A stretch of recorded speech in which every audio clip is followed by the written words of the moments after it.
Le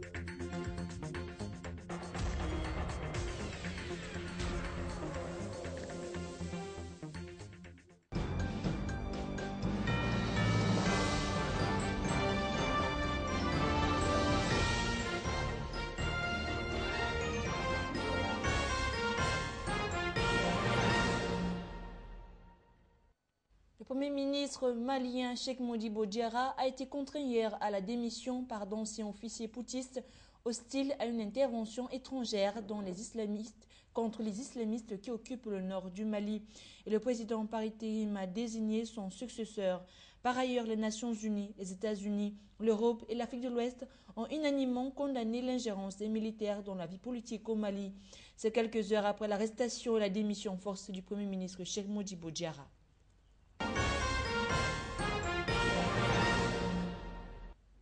En RDC, les rebelles congolais du M23 sont revenus hier à Kampala à la table des négociations avec les autorités de la République démocratique du Congo. Ils se disent prêts à avancer. C'est après avoir boycotté les discussions de lundi dans la capitale ougandaise, reprochant à Kampala son agressivité au début des pourparlers. Ces discussions s'étaient ouvertes dimanche dans la riche province minière du Nord Kivu au terme d'une médiation des pays des Grands Lacs orchestrée par l'Ouganda en échange de leur retrait de Goma qui a été libéré le 1er décembre.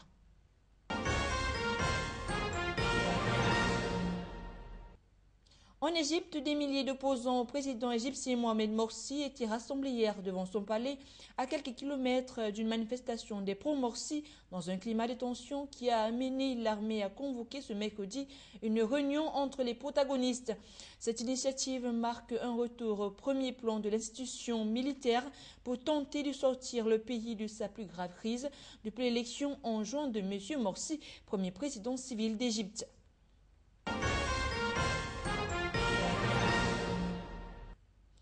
H2OE pour terminer une peine de prison de 3 ans, dont 2 fermes assorties d'un mandat d'arrêt, a été requise mardi à l'encontre du président de l'H2OE, Eric Brito, et de sa compagne Émile Léchouche, qui avait tenté en 2007 d'exfiltrer du Tchad son 3 enfants présentés comme des orphelins du Darfour.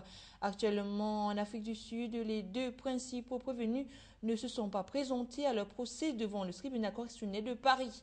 Ils sont poursuivis pour escroquerie au préjudice de familles d'accueil et de certains bénévoles de l'association, exercice illicite de l'activité d'intermédiaire pour l'adoption et aide à l'entrée ou au séjour de mineurs en situation irrégulière.